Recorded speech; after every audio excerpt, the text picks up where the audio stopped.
Nice first start, first game. It was nice to truthfully see the guys back in State Farm Center, a place that I'm so proud of our fans selling out, our students who Orange Crush in 26 minutes.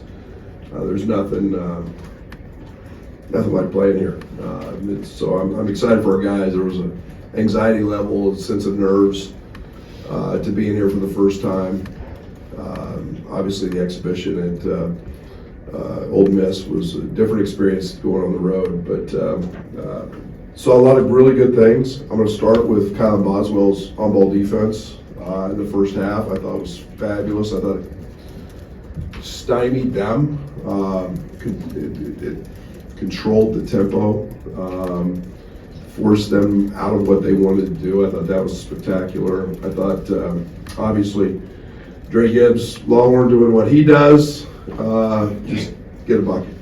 And his first half was really impressive. Great looks, got fouled, got on the offensive glass, a little bit of everything. And then I thought Tommy was really kind of the dominant offensive figure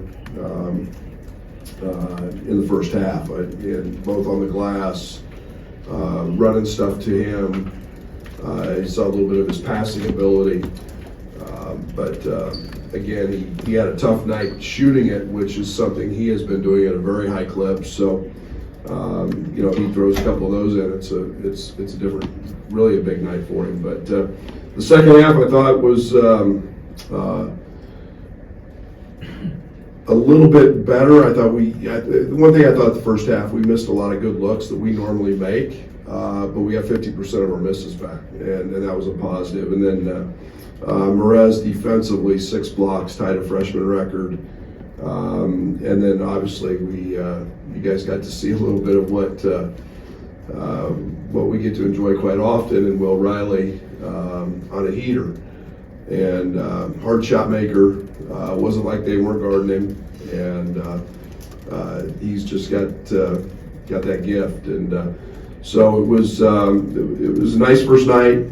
We did a lot of things positive. I thought our tempo, other than we had a little, I think Bam had a couple back-to-back turnovers, so I thought we did a much better job of taking care of the ball.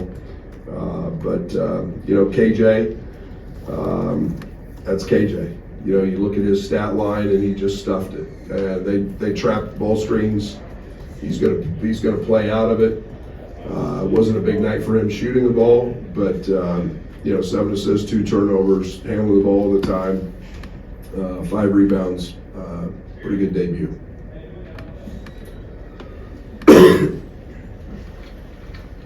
I apologize for the cough. Brad, you mentioned you get to see it often. How often does that happen with Will, and when does he get in that zone, or what is key for him?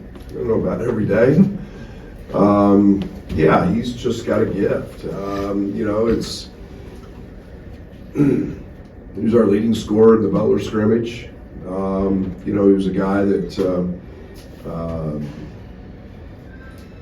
competes. He enjoys it. He is, and when he gets 1 or 2 going, it's so many ways. He understands. He got the foul line. It was offensive rebounding. It was 15 footers. It was threes off the dribble. It's a little bit of everything. So he's not just, hey, we're going to do this one thing and stop it. He's got a pretty full package. Brad, 2 things on Tommy. Just in that first half, Marty mentioned about how good of a passer he was, especially in the first half. Just his skill along with his size, is that going to be a unique thing? And 2, when he's on the floor, it seemed like you were, I don't know how to say this, but giving him crap as he was walking off the floor, or what? Did you think it was serious when he was getting carried off? I always think things are a little serious, but I saw him smile, so I knew he was tired. And they told me the real reason was he had to go to the bathroom. So with Tommy, there's always a little sense of that. But you know, he's a terrific passer. He's got an extremely high basketball IQ. His feel allows him to do and make others better. You can run a lot of offense through him. You know, he's so efficient, you know, just in terms of his, you know, his numbers. We didn't get him a lot of looks tonight other than 3, got 10 shots, but, you know, he's going to make 3 or 4 of those threes almost every night. And, you know, if not, he's, you know, he can bounce it. And, you know, he threw a nice pass off the dribble. So, yeah, his passing is pretty special. Brad, I know you saw Will have a similar display in the UIBL this spring. What does it say about him to come in here to a new level and do that in his first real game? And how similar are those two? I don't think he cares. I don't think it matters for him. He's different. Will's got a different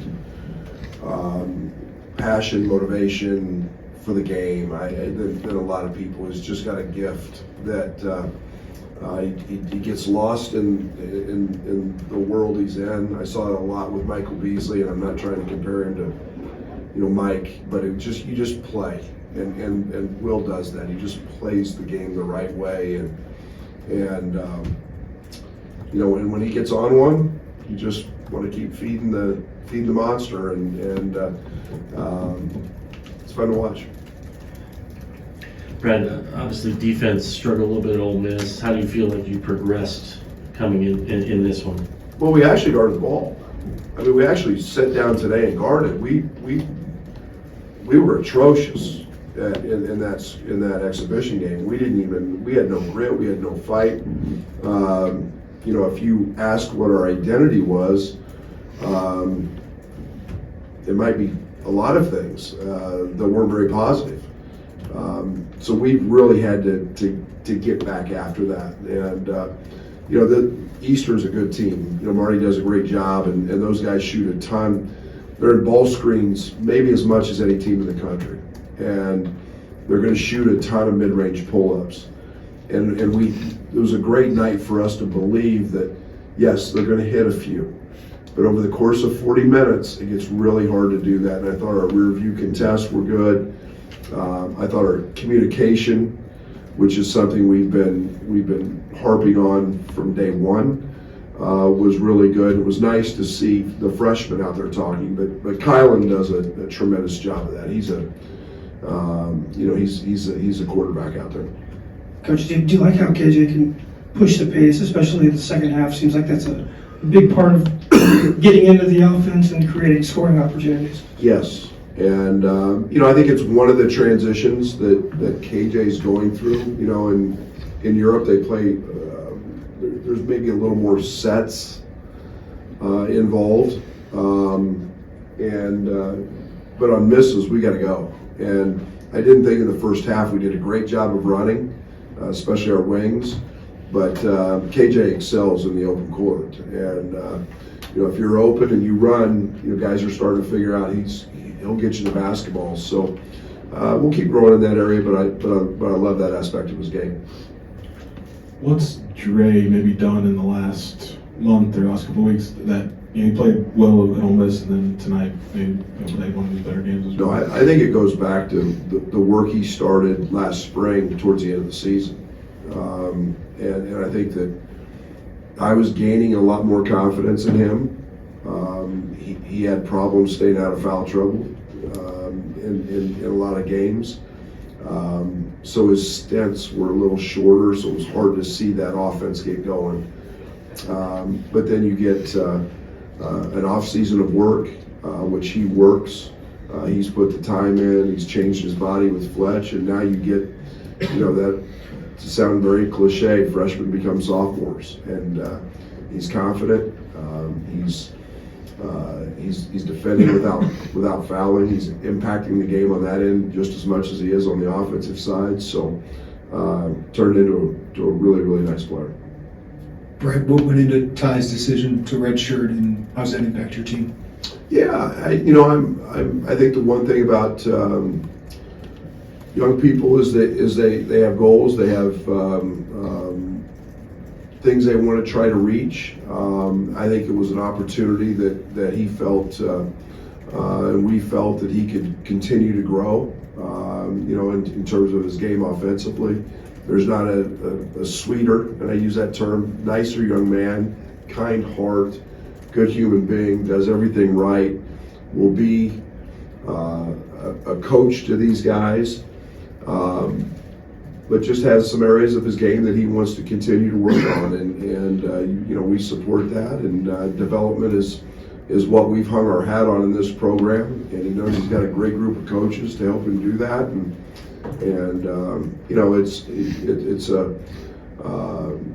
it's always a loss when you lose a guy who started every game off a Elite 8 team, and I always say this about Ty when I'm asked about it, he's a winner. You don't have to look at the box score. All you have to do is look at the wins and the losses, and whether it was his AAU team, whether it was his high school teams, or what he's done here for 2 years, he just wins. So we're going to need his voice. We won't have him on the court, but we're going to have his voice in terms of helping guys develop and grow in the locker room. Can you walk us through a timeline? Because when it kind of became clear to you that this was his path? No, I mean, it's been something that I don't know if there is one. I think there's conversations that happen. I think there's you understand how much time he's spent in the off season. I think there's a lot of things. I don't know if there's a specific timeline, to what this is, but it's just something that we've talked about here before the start of the season and through the exhibitions for the last 3 or 4 weeks, and since practice has started, I think he's excited about the next step in his development, as I am as well. Brad, you want to speak about how well coached Marty is. How do these matchups help prepare the team? Well, 2 things. One, Marty's won a ton of games throughout his career, and his teams are going to execute. And from an execution standpoint, they make you have to defend them. They make you guard them. They run 2 or 3 actions that they got baskets on. We've got to learn to handle those better. I made a comment to Orlando and Zach on the bench. I said that's something we haven't worked enough on, and we got to get back to that. But his teams always play hard. It's one of the top defensive teams in their conference. They will be again. They force a ton of turnovers, and it's a great appreciation for Marty, and of course we've got a lot of connections over there. It's close. Tom is one of us, and so it's just a great opportunity for us to play them. We benefit as well as I think they do. Brad, you scored 110 of your 112 points either in the paint from 3 or at the foul line. Is that about as good as you can do? Or what are the other Will two? did a pull-up too, but he was on a heater. So. I'll have to run him. That's all we talk about.